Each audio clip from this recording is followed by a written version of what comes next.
नमस्कार दोस्तों, आप लोग का स्वागत है मास्टरमाइंड ऑफ जीके में। आज इस वीडियो में फ्रेंड्स टोटल 65 क्वेश्चंस को देखेंगे, जिसमें जीके जीएस और करंट अफेयर्स के महत्वपूर्ण प्रश्न शामिल है, जो आपका बिहार पुलिस कांस्टेबल एग्जाम के लिए, साथ में आपका जो बीएसएससी जो बिहार इंटर लेवल पे सचिवालय में बहाली है उसके लिए भी काफ़ी महत्वपूर्ण है, क्योंकि जीके जीएस कॉमन होता है फ्रेंड्स। तो सभी लोग पूरा वीडियो जरूर देखिएगा। चैनल पर पहली बार विजिट कर रहे हैं फ्रेंड्स तो चैनल को सब्सक्राइब कर बेल आइकन को जरूर दबा दीजिएगा, ताकि महत्वपूर्ण वीडियो का नोटिफिकेशन समय से मिलता रहे। अब आप लोग को कंटिन्यू वीडियो इस पर मिलेगा देखने को फ्रेंड्स। देखिए, तैयारी करते रहें फ्रेंड्स। तैयारी एक दिन में नहीं होती है, कुछ ना कुछ डेली पढ़ते रहना है, प्रैक्टिस सेट देखते रहना है, कहीं से भी कुछ न कुछ स्टडी कंटिन्यू रखें, तभी आपका लेवल बना रहेगा। ठीक है फ्रेंड्स, तो चलिए वीडियो को शुरू करते हैं। वीडियो को लाइक नहीं किए हैं तो फटाफट वीडियो को पहले लाइक कर दीजिए। आज का पहला सवाल है, आप लोग आंसर गेस करते चलेगा फ्रेंड्स। इससे पता चलेगा कि 65 प्रश्न में से आपको कितना प्रश्न का जवाब पहले से पता था। ठीक है फ्रेंड्स, एक तरह से चलिए आप लोग सेट मार रहे हैं। तो आज का पहला सवाल आपका है कि हड़प्पा काल का इनमें से कौन सा नगर 3 भागों में विभाजित था। पहला का करेक्ट आंसर क्या हो जाएगा। ठीक है फ्रेंड्स, तो इसका जो करेक्ट आंसर है, जो गेस कर लेंगे आप लोग, तो करेक्ट आंसर हो जाएगा आपका धौलीवीरा। ठीक है फ्रेंड्स, धौलीवीरा है जो हड़प्पा काल के नगर था, जो 3 भागों में विभाजित था। ठीक है फ्रेंड्स, तो पहला का करेक्ट आंसर क्या हो जाएगा, ऑप्शन नंबर डी हो जाएगा। दूसरा नंबर सवाल आपका कह रहा है कि निम्न में से सही सुमेलित कौन सा है। इसमें से सही सुमेलित कौन है, गेस करिएगा। नासिक अभिलेख गौतमी बलश्री, ठीक है। इसमें कह रहा है जूनागढ़ अभिलेख रुद्रदमन, और बच गया आपका एहोल अभिलेख पुलिकेशिन द्वितीय। इसमें तो सभी सही है फ्रेंड्स, इसलिए इसका करेक्ट आंसर क्या हो जाएगा, ऑप्शन नंबर डी। देखिए, इससे क्वेश्चन कैसे सेपरेट भी पूछा जाता है कि नासिक अभिलेख है जो किससे संबंधित है फ्रेंड्स, तो ये गौतमी बलश्री से है। फिर ये बार बार पूछा जाता है फ्रेंड्स एहोल अभिलेख, ठीक है, ये पुलिकेशिन द्वितीय से संबंधित है। तो इसका सभी है जो सुमेलित है, इसलिए correct answer option number D हो जाएगा।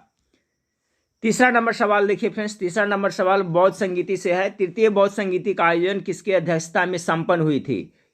इसका कॉन्सेप्ट सभी लोग क्लियर रखेंगे फ्रेंड्स। इससे एक सवाल कोई भी प्रतियोगिता परीक्षा उसमें पूछा जाता है, तो आप इसका आंसर गेस कीजिए। तृतीय बौद्ध संगीति कह रहा है ना, तो प्रथम बौद्ध संगीति, द्वितीय बौद्ध संगीति, तृतीय और चतुर्थ 4 बौद्ध संगीति हुई थी फ्रेंड्स। तृतीय बौद्ध संगीति का जो अध्यक्षता किसने किया था, तो मोगलीपोतिस ने किया था। ऑप्शन नंबर सी इसका करेक्ट आंसर होगा। तृतीय बौद्ध संगीति का आयोजन अशोक के शासनकाल में हुआ था ना, जी हाँ, अशोक के शासनकाल में हुआ था, पाटलिपुत्र में हुआ था। ठीक फ्रेंड्स, जिसकी अध्यक्षता मोगलीपोतिस ने किया था। अब ये कब हुआ था, तो 255 ईस्वी पूर्व में हुआ था। ठीक है फ्रेंड्स, 3 का correct answer option number C. चौथा नंबर सवाल आपका कह रहा है कि सिकंदर के संबंध में कौन सा कथन सत्य है। इसमें से एक कौन सा कथन सत्य है, एक हो सकता है, 2 हो सकता है, 3 भी हो सकता है। तो देखिए आप लोग गेस करिए। कह रहा है इसका जन्म 356 ईस्वी पूर्व में हुआ था। तो बिल्कुल सही है फ्रेंड्स, सिकंदर का जन्म 356 ईस्वी पूर्व में हुआ था। उसके बाद कह रहा है इन्होंने भारत विजय अभियान 326 ईस्वी में प्रारंभ किया था। ये भी सही है, 326 में आरंभ किया था। उसके बाद कह रहा है सिकंदर की मृत्यु 323 ईस्वी में बेबीलोन में हुआ था। ये भी सही है। इसका मतलब है फ्रेंड्स तीनों कथन सिकंदर के बारे में सही है, इसलिए ऑप्शन नंबर सी इसका करेक्ट आंसर हो जाएगा। ठीक है फ्रेंड्स, देखिए सिकंदर को पंजाब के शासक पोरस के साथ युद्ध करना पड़ा था। ठीक है फ्रेंड्स, जिसको क्या कहा जाता था, हाइड स्पीज का युद्ध के नाम से भी जाना जाता है। और सिकंदर की सेना है, जो क्वेश्चन पूछा जाता है कि कौन सा नदी पार करने से इनकार कर दिया था, तो वो ब्यास नदी था। ठीक है फ्रेंड्स, ये भी याद रखिएगा। सिकंदर का सेना है जो ब्यास नदी को पार करने से इनकार कर दिया था। तो एक क्वेश्चन याद रखिएगा, ब्यास नदी को पार करने से इनकार किया था सिकंदर के सेना ने। तो यहाँ पर क्वेश्चन था इसके बारे में, तो सभी कथन सत्य है। ऑप्शन नंबर सी इसका करेक्ट आंसर हो जाएगा। 5वां नंबर सवाल आपका है फ्रेंड्स कि पहली बार भारत पर आक्रमण करने वाला मुस्लिम कौन था। एक क्वेश्चन बहुत बार एग्जाम में रिपीट हुआ है फ्रेंड्स, बिहार पुलिस में पहले पूछा गया है, बिहार दरोगा में भी पूछा गया है। 5 का सही जवाब क्या होगा फ्रेंड्स, तो मोहम्मद बिन कासिम इसका करेक्ट आंसर आप लोग मार रहे होंगे, तो इसका सही हो जाएगा। अब ये देखिए, भारत पर जो पहला बार मुस्लिम आक्रमण हुआ था वो 712 ईस्वी में हुआ था। ठीक है फ्रेंड्स, ये भी आप लोग याद रखिएगा, मोहम्मद बिन कासिम ने किया था। अगला सवाल 6ठा नंबर सवाल आपका है कि निम्नलिखित में से कौन दिल्ली सल्तनत के इतिहास का लेखक नहीं था। दिल्ली सल्तनत के इतिहास का लेखक कौन नहीं था इसमें फ्रेंड्स, 6 नंबर सवाल का। तो देखिए इसमें करेक्ट आंसर गेस करिए। अमीर खुसरो तो था फ्रेंड्स, जियाउद्दीन बर्नी भी था, मिन्हास उस सिराज, ये तीनों था friends. Option number A Abbas Khan Sarwani. Abbas Khan Sarwani है जो फ्रेंड्स आपका दिल्ली सल्तनत के इतिहास के लेखक में शामिल नहीं था। ठीक है फ्रेंड्स, देखिए अब्बास खां सरवानी शेर शाह सूरी का नाम सुने होंगे आप लोग, का इतिहास लिखा था। तो ये भी इंपॉर्टेंट बस क्वेश्चन है फ्रेंड्स, याद रखिएगा। ये तीनों तो याद रखिएगा, अमीर खुसरो, मिन्हास उस सिराज और जियाउद्दीन बरनी, जो दिल्ली सल्तनत के इतिहासकार थे। लेकिन अब्बास खां सरवानी था, किसने किसका इतिहास लिखा था फ्रेंड्स? तो शेर शाह सूरी का। अब्बास खां सरवानी शेर शाह सूरी का लिखा था। तो कह रहा कौन नहीं है, तो ऑप्शन नंबर इसका करेक्ट आंसर हो जाएगा। 7वां नंबर सवाल को देखिए, निम्न में से किसने अकबर की धार्मिक नीति का आलोचना किया था, क्रिटिसाइज किया था? तो 7 का जो करेक्ट आंसर क्या होगा फ्रेंड्स? तो बदायूनी का नाम आप लोग सुने होंगे, ठीक है फ्रेंड्स। बदायूनी है जो फ्रेंड्स आपका अकबर की धार्मिक नीति था उसका ये आलोचना किया था। तो करेक्ट आंसर ऑप्शन नंबर 7 का ए हो जाएगा, ठीक है फ्रेंड्स। अगला सवाल को देखते हैं। 8 नंबर सवाल आपका है कि दिल्ली में पुराना किला के भवनों का निर्माण किया था, पुराना किला का, तो इस किसने किया था? शेर शाह सूरी ने किया था। तो ऑप्शन नंबर सी इसका करेक्ट आंसर है। दिल्ली स्थित पुराना किला का निर्माण शेर शाह सूरी ने करवाया था, ठीक है फ्रेंड्स। यह किला नई दिल्ली में यमुना नदी के किनारे स्थित प्राचीन दीन पनाह नगर के आंतरिक किला है। तो शेर शाह सूरी के द्वारा ये किया गया था। तो ऑप्शन नंबर सी इसका करेक्ट आंसर हो जाएगा। 9 नंबर सवाल को देखिए। 9 नंबर सवाल है, ब्रिटिश शासन को भारत से उखाड़ फेंकने के लिए इनमें से किसने फ्रांसीसियों से मदद मांगी थी? तो 9 का करेक्ट आंसर हो जाएगा इसका, गेस करें आप लोग। तो टीपू सुल्तान इसका करेक्ट आंसर हो जाएगा। असहयोग आंदोलन किस वर्ष प्रारंभ हुआ था? चलिए गेस करिए, सिंपल सा क्वेश्चन है, इसका जवाब सब कर लिए। असहयोग आंदोलन देखा जाए फ्रेंड्स तो 1920 ईस्वी में ही आपका ये प्रारंभ हो गया था। असहयोग आंदोलन की शुरुआत गांधी जी के द्वारा 1 अगस्त 1920 ईस्वी को की गई थी, ठीक है फ्रेंड्स।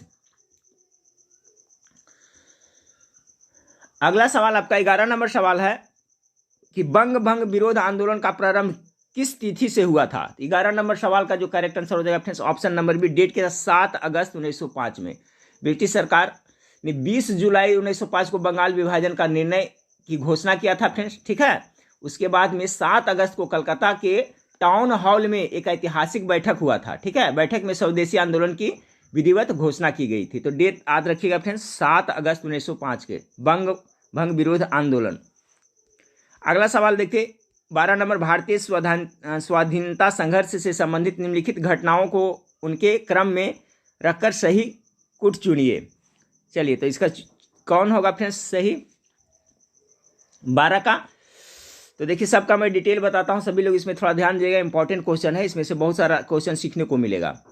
द्वितीय गोलमेज सम्मेलन, तो देखिए सबका मैं डेट ही लिख देता हूँ, ठीक है फ्रेंड्स। द्वितीय गोलमेज सम्मेलन कब हुआ था? तो 1931 में हुआ था ना, 1931 ईस्वी में द्वितीय गोलमेज सम्मेलन। टोटल कितने 3 गोलमेज सम्मेलन हुए थे। तीनों गोलमेज सम्मेलन में आपका भीमराव अम्बेडकर ने भाग लिया था फ्रेंड्स, और महात्मा गांधी मात्र द्वितीय गोलमेज सम्मेलन में भाग लिए थे। तो द्वितीय गोलमेज सम्मेलन हुआ था कितना में? 31 में हुआ था, ठीक है फ्रेंड्स। उसके बाद भारतीय राष्ट्रीय कांग्रेस की कराची अधिवेशन, भारतीय राष्ट्रीय कांग्रेस का कराची अधिवेशन हुआ था, वो आपका हुआ था 1900 ये हुआ था फ्रेंड्स, ये भी 31 में ही हुआ था। लेकिन फ्रेंड्स जो आपका ये है ये द्वितीय गोलमेज सम्मेलन जो हुआ था 7 सितंबर का हुआ था, और ये हुआ था जो फ्रेंड्स आपका 26 से 31 मार्च के में हुआ था। तो ये भी 1931 में, लेकिन इसमें मार्च ही में हुआ था, और ये हुआ था जो सितंबर में हुआ था। भगत सिंह को फांसी कब दी गई फ्रेंड्स? तो 23 मार्च, देखिए 23 मार्च 1931 में दी गई थी। तो सब देखिए 23 मार्च 1931 में भगत सिंह को दी गई थी फांसी। उसके बाद बच गया फ्रेंड्स गांधी इरविन समझौता। तो गांधी इरविन समझौता हुआ था 5 मार्च का हुआ था, 5 मार्च 1931 ईस्वी का हुआ था। तो इसका जो करेक्ट आंसर है सीक्वेंस में देखिएगा तो ऑप्शन नंबर सी हो जाएगा। पहले 4 3 2 1, ठीक है फ्रेंड्स, 4 3 2, यहाँ से उलट दिए 4 3 2 1, ठीक है फ्रेंड्स। फिर एक बार पुनः कर लेते हैं, गांधी इरविन समझौता कब हुआ था? ये 5 मार्च को हुआ था, 5 मार्च 1931 को। भगत सिंह को फांसी कब पड़ा था? तो 23 मार्च 1931 को। भारतीय राष्ट्रीय कांग्रेस का कराची अधिवेशन हुआ था कब फ्रेंड्स? ये हुआ था आपका 26 से 31 मार्च 1931 को। बच गया तो आपका लास्ट में फ्रेंड्स द्वितीय गोलमेज सम्मेलन, तो 7 सितंबर 1931 में हुआ था। तो करेक्ट आंसर क्या हो जाएगा फ्रेंड्स? ऑप्शन नंबर सी। इसमें इंपॉर्टेंट क्वेश्चन देखिए पूछा जाता है, भगत सिंह का फांसी कब हुआ था, ये दोनों का डेट पूछा जाता है। तो भगत सिंह का फांसी सब याद रखिएगा 23 मार्च 1931 को पड़ा था। अगला सवाल को देखते हैं फ्रेंड्स, 13 नंबर सवाल आपका है, भारतीय संविधान सभा में कुल कितनी महिला सदस्य थी? तो 13 का करेक्ट, महिला सदस्य ने तो 15 थी। तो ऑप्शन नंबर सी इसका करेक्ट आंसर हो जाएगा। भारतीय संविधान सभा में कुल 15 महिला सदस्य थी, जिसमें से मात्र एक मुस्लिम महिला थी, ठीक है फ्रेंड्स। उसका वो भी डीपली में पूछा जाता है। 15 सदस्य में से मात्र एक मुस्लिम महिला थी, जिसका नाम आप लोग को पता होगा। महिला क्या नाम उनका था फ्रेंड्स? बेगम एजाज रसूल थी, ठीक है। बेगम एजाज रसूल थी, जो भारतीय संविधान सभा में कुल 15 सदस्यों में से एक मुस्लिम थी। उनका नाम क्या था? बेगम एजाज रसूल, याद रखिएगा। चलिए अगला सवाल को देखते हैं कि भारतीय संविधान में कौन सा अनुच्छेद मानव के क्रय विक्रय तथा बेगार मजदूरी कराने पर प्रतिबंध लगाता है। ठीक है फ्रेंड्स, तो क्रय विक्रय, इसका करेक्ट आंसर क्या हो जाएगा फ्रेंड्स? तो उसका ऑप्शन नंबर हो जाएगा 14 का ए हो जाएगा, अनुच्छेद 23 हो जाएगा।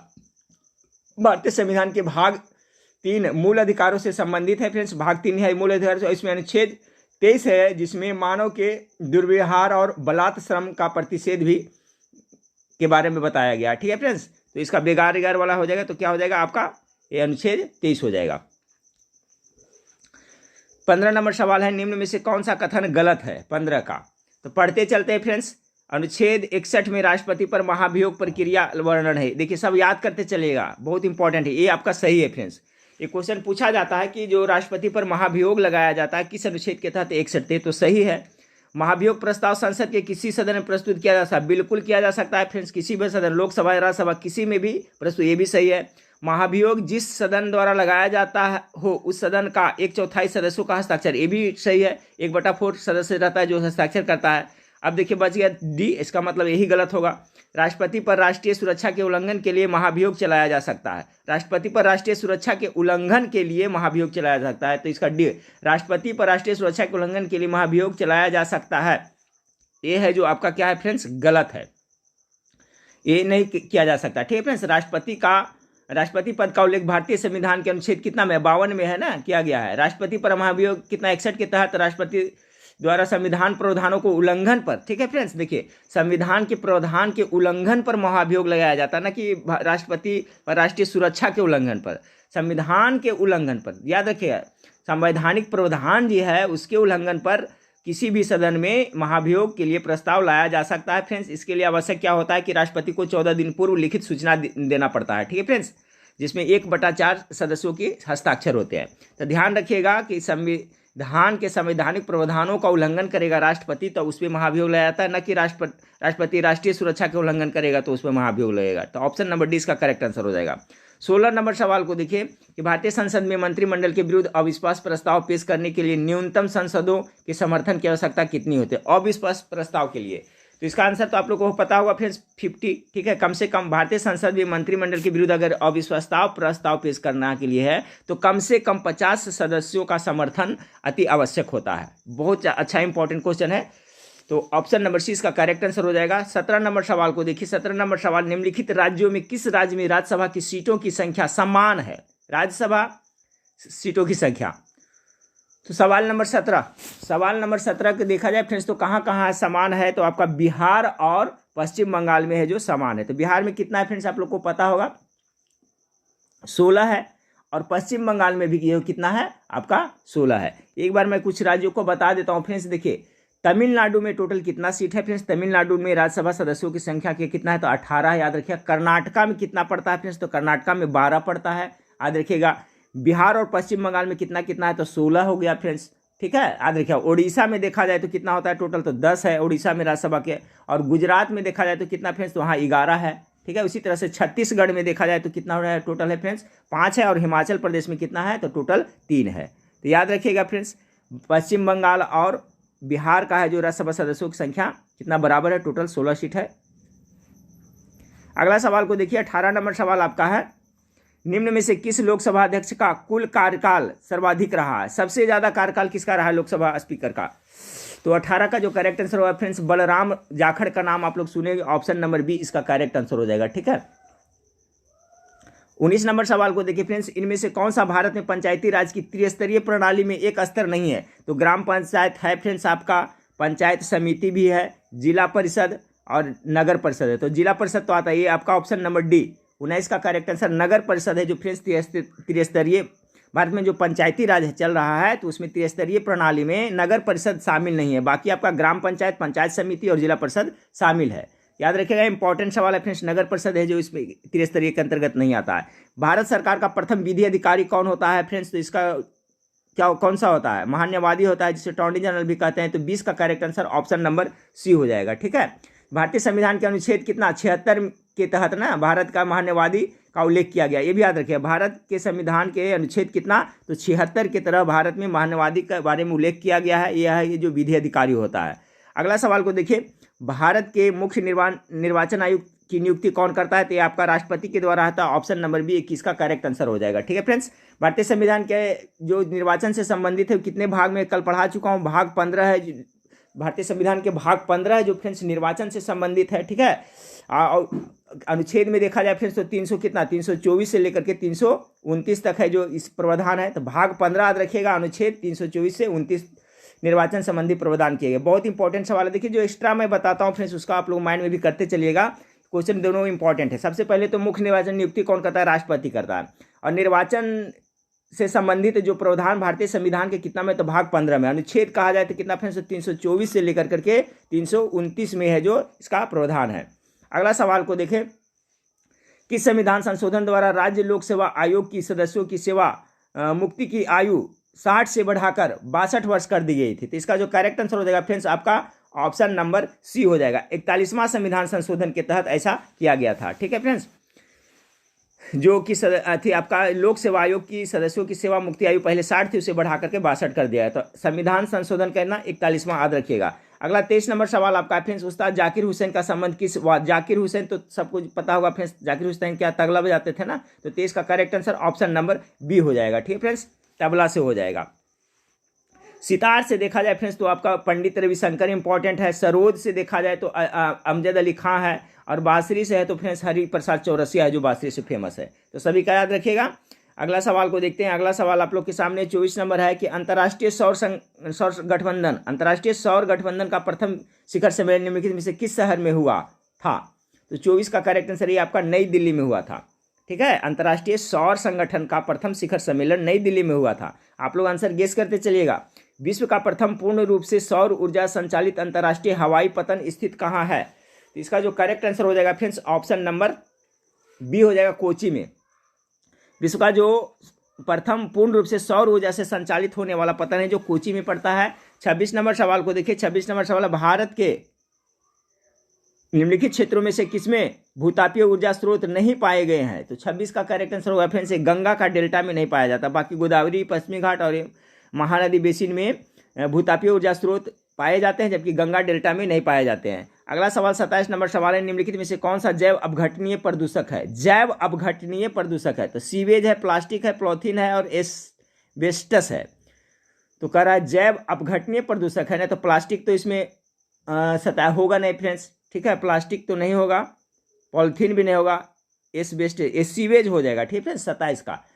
ऐसे प्रदूषक जिनका सूक्ष्म जीवधारियों द्वारा पूर्ण विघटन किया जाता है फ्रेंड्स, वो है जो क्या कहलाता है, जैव अपघटनीय प्रदूषक कहलाते हैं। तो देखिए सूक्ष्म जीव के द्वारा ये आपका सीवेज हो सकता है। प्लास्टिक सूक्ष्म जीव से उसको देखते हैं नहीं बर्बाद होगा, उसका नष्ट नहीं होगा, पॉलीथीन भी नहीं होगा और एस्बेस्टस भी नहीं होगा। सीवेज है जो आपका हो जाता है। ठीक फ्रेंड्स, जैसे सीवेज हो गया, कागज हो गया, लकड़ी हो गया, ये सब है जो जैव अपघटनीय प्रदूषक है। प्लास्टिक हो गया, पॉलीथीन हो गया, ये सब है जो जैव अपघटनीय प्रदूषक नहीं है। अगला सवाल 28 नंबर सवाल को देखिए। निम्नलिखित में से कौन द्वितीयक प्रदूषक है। 28 का तो देखिए द्वितीयक प्रदूषक किसे कहा गया फ्रेंड्स, तो द्वितीय प्रदूषक के अंतर्गत आ जाएगा आपका स्मॉग। स्मॉग है जो द्वितीय प्रदूषक है। वे वायु प्रदूषक जो प्रदूषक स्रोत से सीधे वायु में मिलते हैं। देखिए इसका मैं थोड़ा डिटेल बता देता हूँ। प्राथमिक कौन होता है, तो वे वायु प्रदूषक जो प्रदूषक स्रोत से सीधे वायु में मिलते हैं उसे प्राथमिक प्रदूषक कहलाते हैं। ठीक है फ्रेंड्स, जैसे कार्बन डाइऑक्साइड, ठीक है फ्रेंड्स, कार्बन मोनोऑक्साइड, फिर सल्फर डाइऑक्साइड, ये सभी है जो फ्रेंड्स प्राथमिक वायु प्रदूषक है। ठीक है फ्रेंड्स, जबकि स्मॉग, ठीक है फ्रेंड्स, स्मॉग है जो द्वितीय प्रदूषक के नाम से जाने जाते हैं। ठीक है फ्रेंड्स, स्मॉग हो गया, फिर फॉग हो गया, फिर आपका ओजोन हो गया, O3, ये सभी है जो द्वितीय के अंतर्गत आएंगे। तो इसका करेक्ट आंसर ऑप्शन नंबर ए हो जाएगा। अगला 29 नंबर सवाल को देखिए कि निम्न में से कौन सा जीवमंडल आरक्षित क्षेत्र बाघ आरक्षित क्षेत्र पूर्वी एवं पश्चिमी घाटों के मिलान स्थल पर स्थित है। तो इसका सही आंसर क्या होगा 29 का फ्रेंड्स, तो डी हो जाएगा। सत्यमंगलम बाघ आरक्षित क्षेत्र है जो आपका ये पूर्वी एवं पश्चिमी घाटों के मिलन स्थल पर है। 30 नंबर सवाल, भारत में बाघ परियोजना कब शुरू की गई थी? बाघ परियोजना कब शुरू की गई थी फ्रेंड्स? तो इसका करेक्ट आंसर हो जाएगा 30 का correct answer option number C 1973 ईस्वी में। बाघ अभ्यारण्यों में जंगली बाघों के संरक्षण के उद्देश्य से बाघ परियोजना 1973 ईस्वी में शुरू की गई थी। इंपॉर्टेंट क्वेश्चन है, याद रखें। अगला सवाल है फ्रेंड्स, सेक्रीनई उत्सव किस राज्य में मनाया जाता है? तो 31 का जो करेक्ट आंसर हो जाएगा फ्रेंड्स आपका नागालैंड में मनाया जाता है। 32 नंबर सवाल, राष्ट्रीय प्रतिरक्षा विज्ञान संस्थान स्थित है? तो राष्ट्रीय प्रतिरक्षा विज्ञान संस्थान कहाँ है फ्रेंड्स? तो 32 का करेक्ट आंसर ऑप्शन नंबर ए नई दिल्ली में है। राष्ट्रीय प्रतिरक्षा विज्ञान संस्थान कहाँ है? तो नई दिल्ली में है। 33 नंबर सवाल को देखिए, मिस अर्थ इंडिया 2022 के विजेता निम्नलिखित में से कौन है? इसका करेक्ट आंसर क्या हो जाएगा फ्रेंड्स? तो इसका करेक्ट आंसर हो जाएगा ऑप्शन नंबर 33 का बी हो जाएगा, वसिंका परमार है। ये मिस अर्थ इंडिया 2022 के विजेता है। 34 नंबर सवाल को देखिए, यूट्यूब के मुख्य कार्यकारी अधिकारी सीईओ बने हैं? तो 34 का जो करेक्ट आंसर होगा फ्रेंड्स नील मोहन, याद रखिएगा, नील मोहन है जो यूट्यूब के कार्यकारी अधिकारी यानी ये सीईओ बने हैं। 35 नंबर सवाल को देखिए, भारत तथा अमेरिका के मध्य होने वाले सैन्य अभ्यास टाइगर टैंप का आयोजन कहाँ किया गया? तो 35 का जो करेक्ट आंसर होगा विशाखापट्टनम में किया गया, ऑप्शन नंबर 20 का करेक्ट आंसर हो जाएगा। अगला सवाल, संयुक्त राष्ट्र महासागर सम्मेलन 2022 का आयोजन कहाँ किया गया? तो 36 का करेक्ट आंसर क्या होगा, गेस करिए। इसका करेक्ट आंसर हो जाएगा फ्रेंड्स ऑप्शन नंबर डी, पुर्तगाल में किया गया है। ठीक है, संयुक्त राष्ट्र महासागर सम्मेलन पुर्तगाल में आयोजित किया गया 2022 में। अगला सवाल आपका है कि पब्लिक अफेयर्स इंडेक्स 2022 में किस राज्य को प्रथम स्थान प्राप्त हुआ है? ठीक है, अभी करंट अफेयर्स के कुछ क्वेश्चन देखने को मिलेंगे फ्रेंड्स। 2022-23 का करंट अफेयर्स इंपॉर्टेंट है, अभी जो भी प्रतियोगिता परीक्षा आने वाला है उसके लिए। तो 37 का करेक्ट आंसर हरियाणा हो जाएगा फ्रेंड्स। 36 नंबर सवाल को देखिए कि 36वें राष्ट्रीय खेल 2022 का शुभंकर निम्न में से क्या है? तो 38 का जो करेक्ट आंसर हो जाएगा फ्रेंड्स ऑप्शन नंबर ए हो जाएगा, सवाल। चलिए 39 नंबर सवाल को देखिए कि निम्नलिखित राज्यपाल के समूह में कौन सही सुमेलित नहीं है? 39 का, इसका करेक्ट आंसर हो जाएगा ऑप्शन नंबर हिमाचल प्रदेश, लक्ष्मण प्रसाद आचार्य। ठीक है फ्रेंड्स, असम का तो आपका सही है फ्रेंड्स, ए भी सही है, झारखंड का। और बिहार का राज्यपाल तो आप लोग को पता होगा अभी फ्रेंड्स, अरलेकर हैं, राजेंद्र विश्वनाथ अरलेकर, ये भी याद रखिएगा आप लोग, बिहार का राज्यपाल। ये हिमाचल प्रदेश वाला जो आपका सुमेलित नहीं है, क्योंकि फ्रेंड्स हिमाचल प्रदेश के है जो शिव प्रताप शुक्ला है जो वहाँ के राज्यपाल है। अगला सवाल को देखिए, 40 नंबर सवाल आपका है कि केंद्र सरकार के ट्रांसजेंडर तथा भिखारियों को कानूनी तथा सामाजिक सुरक्षा प्रदान करने के उद्देश्य से किस योजना की शुरुआत की गई? तो 40 का जो करेक्ट आंसर हो जाएगा ऑप्शन नंबर बी हो जाएगा फ्रेंड्स, स्माइल योजना का प्रारंभ किया गया है। 41 नंबर सवाल को देखिए, हाल ही में प्रकाशित पुस्तक अंबेडकर अ लाइफ के लेखक कौन है? बहुत इंपॉर्टेंट सवाल है, अंबेडकर ए लाइफ के लेखक कौन है? तो 41 का करेक्ट आंसर है शशि थरूर के द्वारा लिखा गया, ऑप्शन नंबर ए इसका करेक्ट आंसर हो जाएगा। 42 नंबर सवाल को देखिए कि भारत के नए chief of defence staff CDS कौन बने हैं? 42 का जो करेक्ट आंसर हो जाएगा friends option number B, Anil Chauhan. अगला सवाल को देखते हैं फ्रेंड्स कि वन वेव इंडिया 1 उपग्रह किस प्रक्षेपण यान द्वारा प्रक्षेपित किया गया? 43 का correct answer option number B होगा, LMV-3M2 के द्वारा। अगला सवाल है, बजट 2023-24 में कितनी राशि जल जीवन मिशन योजना हेतु आवंटित की गई है? तो 44 का जो करेक्ट आंसर हो जाएगा ऑप्शन नंबर ए हो जाएगा फ्रेंड्स, 79,000 करोड़। ठीक है, इकाई दहाई सैकड़ा हज़ार 10,000, इकाई दहाई सैकड़ा हज़ार 79,000 करोड़ हो गया फ्रेंड्स। अगला सवाल को देखिए कि आर्थिक सर्वेक्षण 2022-23 के अनुसार दलहन उत्पादन में भारत का स्थान क्या है? ठीक है, 22-23 में दलहन का, तो दलहन का उत्पादन में जो भारत है जो फ्रेंड्स तीसरा स्थान पर चला गया है। ठीक है, अगला सवाल को देखते हैं, भारत सरकार ने यूक्रेन से भारतीय नागरिकों को सुरक्षित निकासी हेतु किस ऑपरेशन की शुरुआत की थी? ये देखिए इंपॉर्टेंट पॉपुलर क्वेश्चन है 46 का, तो उसको ऑपरेशन गंगा का नाम दिया गया, आप लोग सुने होंगे फ्रेंड्स। ठीक है, यूक्रेन में जो फंसे थे उसके लिए ऑपरेशन गंगा चलाया गया था। अगला है, पाला आर्द्र भूमि क्षेत्र किस राज्य में स्थित है? इसका करेक्ट आंसर हो जाएगा फ्रेंड्स ऑप्शन नंबर 47 का ए हो जाएगा, मिजोरम में पड़ता है ये। अगला सवाल को देखिए 48 नंबर, टोटल 65 प्रश्न है फ्रेंड्स, इसमें बी ह्यूमन काइंड विषय के साथ निम्न में से कौन सा दिवस 2022 में मनाया गया? तो 48 का जो करेक्ट आंसर है ऑप्शन नंबर ए, रेड क्रॉस दिवस हो जाएगा फ्रेंड्स। ठीक है, 49 नंबर सवाल, किस देश के केंद्रीय बैंक के साथ भारतीय रिजर्व बैंक करेंसी स्वैप समझौते पर हस्ताक्षर किए हैं? तो 49 का जो करेक्ट आंसर है मालदीव का हो जाएगा। चलिए 50 नंबर सवाल को देखिए कि 22 एकल ग्रैंड स्लैम जीतने वाले विश्व के पहले खिलाड़ी कौन है? बहुत इंपॉर्टेंट क्वेश्चन ये भी है, तो इसका हो जाएगा राफेल नाडाल हो जाएगा। ठीक है फ्रेंड्स, ऑप्शन नंबर ए इसका करेक्ट हो जाएगा। ये कहाँ का है फ्रेंड्स? देखिए कोस्टा है, राफेल नाडाल जो स्पेन के खिलाड़ी है, ये भी आप लोग याद रखिएगा। ये 22 एकल ग्रैंड स्लैम जीतने वाले विश्व के पहले खिलाड़ी बन गए हैं। राफेल नाडाल जो कहाँ का है, स्पेन का है। 52 नंबर सवाल, 51 नंबर सवाल 50 का हो गया फ्रेंड्स। 51 नंबर सवाल को देखिए कि हाल ही में किस नृत्य को यूनेस्को के अंतर्गत अमूर्त सांस्कृतिक विरासत सूची में शामिल करने हेतु नामित किया गया है। 51 का करेक्ट आंसर हो जाएगा गरबा का। गरबा कहाँ का है, गुजरात का लोक नृत्य है फ्रेंड्स। अगला सवाल को देखिए, श्रीनगर में स्वामी रामानुजाचार्य की मूर्ति का अनावरण किसके द्वारा किया गया था, तो इसका अमित शाह के द्वारा किया गया फ्रेंड्स। चलिए अगला सवाल को देखते हैं। 53 नंबर सवाल, हाल ही में एशियन का 11वां सदस्य कौन बना है। ठीक है, एशियन का 11वां सदस्य कौन बना है फ्रेंड्स, तो ये तोमर लिस्ते बना है, याद रखिएगा कौन सा, तोमर लिस्ते।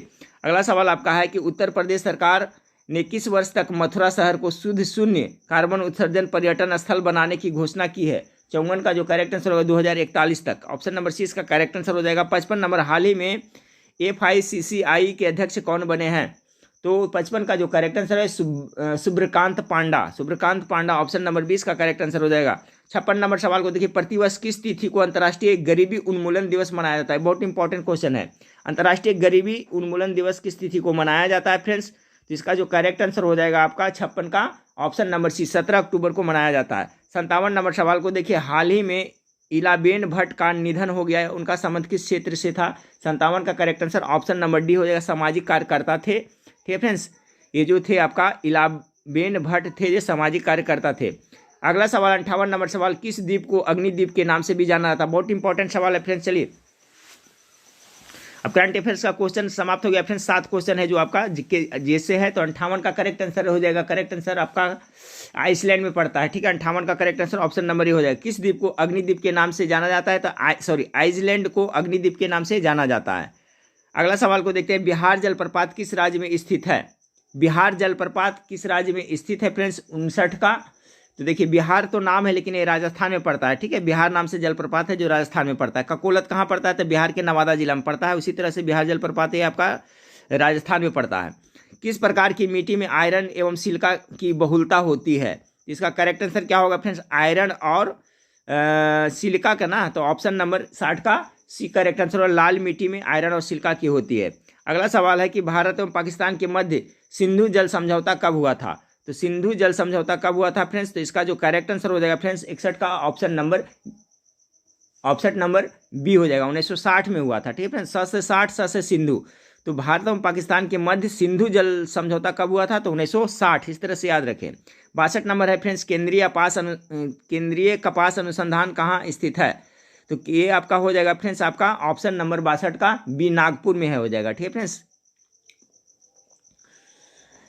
केंद्रीय आपका कपास अनुसंधान केंद्र कहाँ है, तो नागपुर में फ्रेंड्स। चावल वाला रहेगा तो कहाँ हो जाएगा फ्रेंड्स, आप लोगों को कटक में हो जाएगा। जबकि चावल अनुसंधान केंद्र कहाँ पड़ता है फ्रेंड्स, नहीं सॉरी, केंद्रीय कपास अनुसंधान नागपुर में पड़ता है, और आपका जो दलहन अनुसंधान है वो कानपुर में पड़ता है। ठीक है फ्रेंड्स, कहाँ पड़ता है, तो ये दलहन वाला अगर पूछेगा तो याद रखिए सभी लोग कानपुर में, और आपका चावल अनुसंधान केंद्र भी है जो पड़ता है वहीं पड़ता है फ्रेंड्स, नागपुर में कानपुर में ही पड़ता है।